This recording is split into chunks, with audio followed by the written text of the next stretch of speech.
नमस्कार दोस्तों, आपके अपने स्टडी चैनल परीक्षा वृत्तांत में आपका स्वागत है। आज हम जीके रिवीजन सीरीज के अंतर्गत भूगोल शुरू कर रहे हैं। भूगोल में भारत का भूगोल और विश्व का भूगोल, जहां से परीक्षा में प्रश्नों की पूछे जाने की प्रवृत्ति अत्यधिक रही है। हमारा प्रयास होगा कि प्रारंभिक परीक्षा में पूछे गए सभी प्रश्न हमारे द्वारा बताए गए तथ्यों से इतर न हों। तो हम शुरू करते हैं भारत का भूगोल, जिसमें हम आज अध्ययन करेंगे भारत का सामान्य परिचय, भारत का अक्षांशीय विस्तार, भारत का देशांतरीय विस्तार, भारत का भौतिक स्वरूप का विभाजन, हिमालय पर्वत श्रेणी और इसी के साथ भारत के पड़ोसी देश व केंद्र शासित प्रदेश, भारत के प्रमुख हिमनद और प्रमुख दर्रे। तो हम शुरू करते हैं भारत का सामान्य परिचय। भारत विश्व का 7वां सबसे बड़ा देश है। क्षेत्रफल के अनुसार विश्व का 7वां सबसे बड़ा देश है। पहले क्रम पे है रूस, कनाडा, चीन, यूएसए, ब्राज़ील, ऑस्ट्रेलिया, उसके बाद भारत। यहाँ आपको ज़रूरी है कि आप सभी नामों को याद करके रखिए। ये एरिया के अनुसार भारत 7वां सबसे बड़ा देश है। इसके लिए आप कोड के रूप में रक्कूबाई याद कर सकते हैं। RCCUBAI। आर से हो गया रूस, सी से कनाडा, सी से चाइना, यू से यूएसए, बी से ब्राज़ील, ए से ऑस्ट्रेलिया और आई से इंडिया। रक्कूबाई आप याद रखेंगे, आपको इस सीक्वेंस कभी एग्जाम में गलत नहीं होगा। आगे देखते हैं। तो प्रश्न उठता है, जनसंख्या के अनुसार भारत की स्थिति क्या है। जनसंख्या के अनुसार भारत विश्व का दूसरा सबसे बड़ा देश है, लेकिन अभी हाल ही में विश्व जनसंख्या कोष द्वारा प्रकाशित आंकड़े के अनुसार भारत चीन को पीछे छोड़ करके विश्व का सबसे बड़ा जनसंख्या के मामले में विश्व का सबसे बड़ा देश हो गया है। और भारत विश्व का कुल 2.5% के नियर अबाउट कितना 2.4% क्षेत्रफल कवर करता है। मतलब विश्व के पूरे क्षेत्रफल का 2.4% भारत कवर करता है। ये स्थल का है, इसको ध्यान में रखिएगा। ये स्थल के क्षेत्रफल का 2.4% है। और कुल जनसंख्या 17.5% भारत में है। मतलब कि 2.4 क्षेत्रफल पर जनसंख्या 17.5%। आगे देखते हैं भारत के दूरस्थ बिंदु में आप देखेंगे भारत के सबसे उत्तर में इंदिरा कोल है, जो लद्दाख में है। इंदिरा कोल लद्दाख में है, जो भारत का सबसे उत्तरी बिंदु है। तो हम देखते हैं दक्षिणी बिंदु कौन सा है। सबसे दक्षिण में इंदिरा पॉइंट है, जो ग्रेट निकोबार द्वीप में है। इसको आपको ध्यान रखना है। इंदिरा पॉइंट सबसे दक्षिणी बिंदु है और सबसे उत्तरी बिंदु इंदिरा कोल। और सबसे पूर्वी बिंदु कौन सा है। सबसे पूर्वी बिंदु किबिथू है, जो अरुणाचल प्रदेश में है। और पश्चिम में गौर माता है, जो गुजरात में है। तो हमने देखा भारत का उत्तरी, दक्षिणी, पूर्वी, पश्चिमी विस्तार। भारत के संदर्भ में एक नज़र देखते हैं महत्वपूर्ण तथ्यों पर। भारत एशिया महाद्वीप में अवस्थित है, जो कि सबको पता है, लेकिन इसकी जानकारी होना जरूरी है। भारत का अक्षांश के अनुसार उत्तरी गोलार्ध में अवस्थित है और देशांतर के अनुसार पूर्वी गोलार्ध में। भारत की आकृति चतुष्कोणीय है। और क्षेत्रफल कितना है। क्षेत्रफल भारत का 32,87,263 वर्ग किलोमीटर। इसको आपको याद रखना है। आगे देखते हैं भारत की सीमा रेखा। भारत की समुद्री तट रेखा की लंबाई कितनी है। 7,516.6 किलोमीटर। और भारत के स्थलीय सीमा रेखा लगभग 15,200 किलोमीटर है। इन दोनों को आपको याद रखना है। अगला बिंदु देखते हैं। भारत का अक्षांशीय विस्तार 37 डिग्री 6 मिनट उत्तरी अक्षांश, 37 डिग्री 6 मिनट उत्तरी अक्षांश और 8 डिग्री 4 मिनट उत्तरी अक्षांश। अर्थात जैसे ये भारत का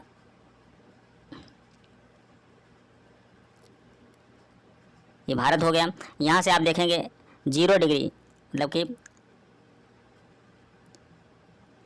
भूमध्य रेखा विषुवत रेखा क्रॉस करती है। अब भारत का जो 8 डिग्री 4 मिनट यहाँ से शुरू होकर के 37 डिग्री 6 मिनट उत्तरी अक्षांश यहाँ तक है। ये 8 डिग्री 4 मिनट 4 मिनट यहाँ से शुरू होकर के 37 डिग्री 6 मिनट उत्तरी अक्षांश यहाँ तक है। आगे देखते हैं भारत का देशांतरी विस्तार देखते हैं। चूँकि भारत पूर्वी गोलार्ध में अवस्थित है, इसलिए भारत का जो देशांतरी विस्तार है 68 डिग्री 7 मिनट पूर्वी देशांतर से लेकर 97 डिग्री 25 मिनट पूर्वी देशांतर तक है। इसका तात्पर्य है, जैसा कि हम देख रहे हैं, भारत का पूर्वी देशांतरी विस्तार 68 डिग्री 7 मिनट पूर्वी देशांतर से लेकर 97 डिग्री 25 मिनट पूर्वी देशांतर तक है। आगे देखते हैं हम भारत का उत्तर दक्षिण विस्तार 3214 किलोमीटर और पूर्व पश्चिम विस्तार 2933 किलोमीटर है। कर्क रेखा जो 23 डिग्री 30 मिनट उत्तरी अक्षांश रेखा है, यह भारत के लगभग मध्य से गुजरती है। यह भारत के 8 राज्यों से होकर गुजरती है, जिसमें क्रम से गुजरात, राजस्थान, मध्य प्रदेश, छत्तीसगढ़, झारखंड, पश्चिम बंगाल, त्रिपुरा, मिजोरम शामिल हैं। ये प्रश्न एग्जाम में पूछा जाता है, भारत के वे 8 राज्य कौन कौन से हैं जहाँ से कर्क रेखा गुजरती है, तो आपको ये 8 नाम याद रखना है। आगे देखते हैं भारत की मानक समय रेखा जो 82 डिग्री 30 मिनट पूर्वी देशांतर रेखा है, इसको आपको याद रखना है। 82 डिग्री 30 मिनट पूर्वी देशांतर रेखा भारत की मानक रेखा है, जो ग्रीनविच माध्य समय GMT से 5.5 घंटा आगे है। यह भारत के 5 राज्यों से होकर गुजरती है: उत्तर प्रदेश, मध्य प्रदेश, छत्तीसगढ़, उड़ीसा, आंध्र प्रदेश।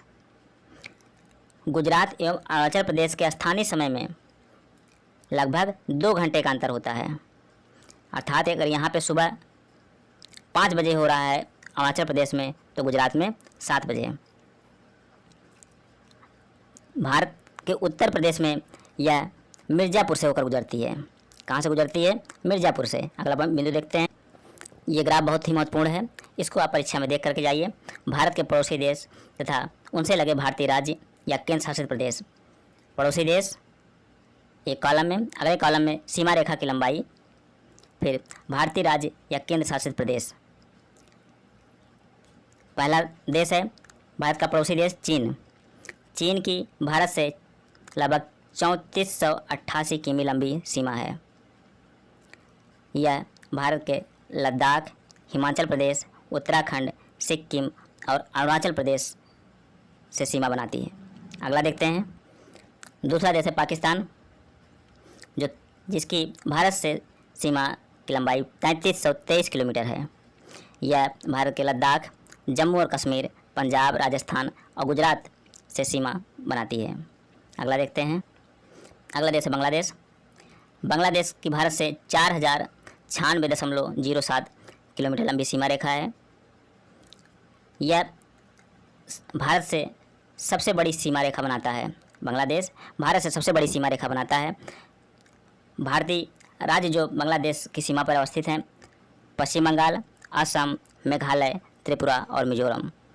आगे देखते हैं नेपाल। नेपाल भारत से 1751 किलोमीटर लंबी सीमा रेखा तक बनाता है और भारत के उत्तराखंड, उत्तर प्रदेश, बिहार, पश्चिम बंगाल और सिक्किम नेपाल की सीमा पर अवस्थित हैं। आगे देखते हैं म्यांमार। म्यांमार भारत से 1643 किलोमीटर लंबी सीमा रेखा बनाता है। अरुणाचल प्रदेश, नागालैंड, मणिपुर और मिजोरम म्यांमार की सीमा पर अवस्थित हैं। भूटान। भूटान भारत से 699 किलोमीटर लंबी सीमा रेखा बनाता है। भारत के सिक्किम, पश्चिम बंगाल, असम और अरुणाचल प्रदेश भूटान की सीमा पर अवस्थित हैं। अगला और भारत से सबसे छोटी सीमा रेखा बनाने वाला देश अफगानिस्तान। यह भारत से मात्र 106 किलोमीटर लंबी सीमा रेखा बनाता है, जो सिर्फ भारत के लद्दाख से। अगला महत्वपूर्ण, भारत की सबसे लंबी स्थलीय सीमा बांग्लादेश के साथ तथा सबसे छोटी स्थलीय सीमा अफगानिस्तान के साथ है। भारत के स्थलीय सीमा से लगे पड़ोसी देशों की संख्या 7 है। ये इंपॉर्टेंट है, आप इसको ध्यान रखिए। भारत के स्थलीय सीमा से लगे पड़ोसी देशों की संख्या 7 है। सीमा रेखा और किसके बीच है? जैसे रेड क्लिफ रेखा भारत और पाकिस्तान के बीच है। मैकमोहन रेखा भारत और चीन। डूरंड रेखा भारत और अफगानिस्तान के बीच है। ये तीनों रेखाओं को आपको कंठस्थ कर लेना है। रेड क्लिफ रेखा, मैकमोहन रेखा और डूरंड रेखा। यहाँ से प्रश्न बनते हैं एग्जाम में। दक्षिण में समुद्र पार भारत के 2 पड़ोसी देश श्रीलंका एवं मालदीव हैं। भारत एवं श्रीलंका के बीच में स्थित पाक जल संधि मन्नार की खाड़ी एवं बंगाल की खाड़ी के मध्य स्थित है। आगे देखते हैं भारत के भौतिक स्वरूप का विभाजन। भारत को कुल 6 भौतिक स्वरूप में विभाजित किया गया है। पहला है उत्तर एवं उत्तर पूर्व का पर्वतीय क्षेत्र। दूसरा है उत्तरी मैदान। तीसरा है प्रायद्वीपीय पठार। चौथा है भारतीय मरुस्थल। पांचवा है तटीय मैदान और छठा है द्वीप समूह। आगे देखते हैं भारत के पर्वतीय क्षेत्र के अंतर्गत देखते हैं हिमालय पर्वत श्रेणी। हिमालय से पर्वत श्रेणी भारत के उत्तरी सीमा पर स्थित है। भारत के उत्तरी सीमा पर स्थित है। यह नवीन बलित पर्वत है। इसको आपको ध्यान रखना है, ये एग्जाम में पूछा गया है और पूछा जाएगा। ये हिमालय रेंज क्या है? नवीन बलित पर्वत है। यह सिंधु से ब्रह्मपुत्र तक इसका फैलाव है। विश्व की सबसे ऊंची पर्वत श्रेणी है ये। इसकी लंबाई लगभग 2400 किलोमीटर है। अरुणाचल प्रदेश में 150 किलोमीटर और कश्मीर में 400 किलोमीटर यह चौड़ी है। आगे देखते हैं हिमालय का उत्तर दक्षिण विभाजन। पहला ट्रांस हिमालय, दूसरा महान हिमालय, तीसरा निम्न या हिमाचल हिमालय, चौथा बाह्य या शिवालिक हिमालय। इन्हीं 4 श्रेणियों में हिमालय का उत्तर दक्षिण विभाजन किया गया है। ट्रांस हिमालय या तिब्बत हिमालय के अंतर्गत महत्वपूर्ण बिंदुओं को देखते हैं। इसके अंतर्गत पर्वत श्रेणियां हैं काराकोरम, लद्दाख और जास्कर। यह हिमालय की सबसे प्राचीन श्रेणी है। विश्व की दूसरी तथा भारत की सबसे ऊंची चोटी K2 जिसे गार्डविन ऑस्टिन कहते हैं, इसकी ऊंचाई 8611 मीटर है। यह ट्रांस हिमालय में ही अवस्थित है। इसका विस्तार पश्चिम से पूर्व में लगभग 1000 किलोमीटर तक है। चौड़ाई इसकी लगभग 40 किलोमीटर है। आगे देखते हैं महान हिमालय। महान हिमालय को आंतरिक हिमालय या हिमाद्री के नाम से भी जाना जाता है। इसका विस्तार लंबाई 2400 किलोमीटर और इसकी चौड़ाई 25 किलोमीटर है। यह सबसे अधिक सतत श्रृंखला है। प्रश्न बनता है कि निम्नलिखित में से सबसे अधिक सतत श्रृंखला किसकी है? तो आपका उत्तर होगा महान हिमालय की। प्रमुख चोटियाँ माउंट एवरेस्ट की ऊंचाई 8848.86 मीटर है। नेपाल में स्थित विश्व की सबसे ऊंची चोटी है। कंचनजंगा महान हिमालय में अवस्थित है, जिसकी ऊंचाई 8598 मीटर है। यह क्रोड इसका ग्रेनाइट से निर्मित है।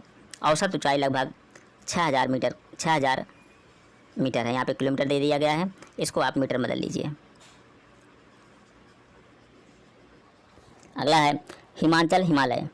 हिमाचल हिमालय को लघु हिमालय, मध्य हिमालय या निम्न हिमालय के नाम से जाना जाता है। इसका निर्माण अत्यधिक संपीड़ित एवं परिवर्तित शैलों से हुआ है। इसकी ऊंचाई 3700 से लेकर 4500 मीटर तक है। औसत चौड़ाई 50 किलोमीटर है। इसमें प्रमुख घाटियाँ हैं कश्मीर घाटी, कुल्लू घाटी जो हिमाचल प्रदेश में है, कांगड़ा घाटी ये भी हिमाचल प्रदेश में है। आगे देखते हैं हिमाचल हिमालय के अंतर्गत प्रमुख पर्वत श्रृंखलाएँ हैं। पीर पंजाल सबसे लंबी श्रृंखला है। धौलाधर और महाभारत पहाड़ी नगरों के लिए यह प्रसिद्ध है। हिमाचल हिमालय पहाड़ी नगरों के लिए प्रसिद्ध है। आगे देखते हैं अगला है शिवालिक हिमालय। इसे बाह्य हिमालय के नाम से भी जाना जाता है।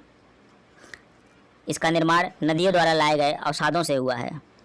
इसकी औसत ऊंचाई 900 से लेकर के 1100 मीटर तक और चौड़ाई 10 से लेकर 50 किलोमीटर तक है। यह हिमालय की सबसे बाह्य श्रृंखला है। शिवालिक हिमालय हिमालय की सबसे बाह्य श्रृंखला है और इसके अंतर्गत प्रसिद्ध दून, देहरादून, कोटली दून, पाटली दून है। दून क्या है? दून लघु हिमालय एवं शिवालिक हिमालय के बीच स्थित लंबवत घाटी है। आगे देखते हैं, हिमालय का प्रादेशिक विभाजन पश्चिम से पूर्व की तरफ। इसका वर्गीकरण 4 हिमालय में किया जाता है: पंजाब हिमालय, कुमायूं हिमालय, नेपाल हिमालय और असम हिमालय। देखते हैं विस्तार कहाँ से कहाँ तक है, लंबाई कितनी है। पंजाब हिमालय का विस्तार सिंधु और सतलज नदी के मध्य है। इसकी लंबाई लगभग 500 किलोमीटर है। कुमायूं हिमालय का विस्तार सतलज और काली नदी के मध्य है। इसका विस्तार या लंबाई 320 किलोमीटर है। नेपाल हिमालय का विस्तार काली एवं तीस्ता नदी के मध्य है। इसकी लंबाई 800 किलोमीटर है। असम हिमालय का विस्तार तीस्ता एवं ब्रह्मपुत्र नदी के मध्य है और इसकी लंबाई 720 किलोमीटर है। ये प्रश्न यहाँ से एग्जाम में बनता है। लंबाई के अनुसार भी क्रम पूछा जा सकता है और विस्तार भी पूछा जा सकता है। आपको दोनों चीज़ें आप ध्यान में रखनी है। आगे देखते हैं अगला महत्वपूर्ण, भारत की प्रमुख घाटियाँ और उनकी अवस्थिति। जैसे नुब्रा घाटी और मरखा घाटी, ये दोनों लद्दाख में अवस्थित हैं। कुल्लू, कांगड़ा, चांबा, सांगला, लाहौल स्पीति और पिन वैली ये हिमाचल प्रदेश में अवस्थित हैं। नेलांग और फूलों की घाटी ये उत्तराखंड में अवस्थित है। यूथांग सिक्किम में अवस्थित है। नेवरा पश्चिम बंगाल दार्जिलिंग में अवस्थित है। शांत घाटी केरल में अवस्थित है। जुकू घाटी नागालैंड में। चुम्बी घाटी सिक्किम भारत, भूटान एवं चीन के मिलन बिंदु पर स्थित है। बराक घाटी असम में। अराकू घाटी विशाखापट्टनम में अवस्थित है। इसको आपको ध्यान में रखना है। अगला महत्वपूर्ण बिंदु देखते हैं, भारत के प्रमुख हिमनद जो हिमाचल प्रदेश, उत्तराखंड, लद्दाख और सिक्किम में अवस्थित हैं। हिमाचल प्रदेश में बड़ा सिगरी, छोटा सिगरी और सोनापानी हिमनद अवस्थित है। उत्तराखंड में गंगोत्री हिमनद, यमुनोत्री हिमनद और मिलाम हिमनद, पिंडारी हिमनद अवस्थित है। सिक्किम में जेमू हिमनद अवस्थित है। लद्दाख में सियाचिन, यह भारत का सबसे बड़ा हिमनद है जो लद्दाख में है। यहाँ से प्रश्न बना था, इसको ध्यान रखना है आपको। आगे देखते हैं, भारत के प्रमुख दर्रे। ये बहुत इंपॉर्टेंट ग्राफ है, इसको आपको कंठस्थ कर लेना है। यहाँ से प्रश्न प्रत्येक एग्जाम में बनते हैं, चाहे जिस भी ग्रेड का एग्जाम हो, वनडे का एग्जाम हो या पीसीएस का एग्जाम, यहाँ से प्रश्न बनते ही हैं। इसको आपको याद कर लेना है। देखते हैं हम, काराकोरम दर्रा, खारदुगला, जोजिला और चांगला ये लद्दाख में अवस्थित हैं। क्योंकि जम्मू कश्मीर और लद्दाख के डिवाइडेशन के बाद ये बहुत इंपॉर्टेंट हो जाता है कि पहले लोग जम्मू कश्मीर के नाम से दर्रों को याद करते थे। अब आपको याद रखना है कि जम्मू कश्मीर में कौन सा दर्रा है और लद्दाख में। आपको ध्यान दीजिए, पीर पंजाल, बनिहाल और बुर्जिल ये तीनों जम्मू में हैं, बाकी जो दर्रे थे वो लद्दाख में। अगला देखते हैं, हिमाचल प्रदेश में शिव किला, बड़ा लाचला, रोहतांग और यांगजी दीवान डेप्सा ये हिमाचल प्रदेश में हैं। माना, नीति, लिपुलेख, मुलिंगला ये उत्तराखंड में हैं। नाथुला दर्रा, जेलेपला दर्रा सिक्किम में अवस्थित है। बोमडीला, दीफू दर्रा, सेरा दर्रा, यांग याप और पांगसाट दर्रा ये अरुणाचल प्रदेश में अवस्थित है। तुजू दर्रा ये मणिपुर में अवस्थित है। थाल घाट और भोर घाट महाराष्ट्र में पश्चिमी घाट पर अवस्थित है और पाल घाट दर्रा केरल में पश्चिमी घाट में अवस्थित है। इसी के साथ हम आज का टॉपिक समाप्त करते हैं। आगे का टॉपिक अगले सेगमेंट में। उम्मीद करते हैं आपको वीडियो पसंद आई होगी। अगर पसंद आई हो तो लाइक, शेयर और सब्सक्राइब करिए। नमस्कार।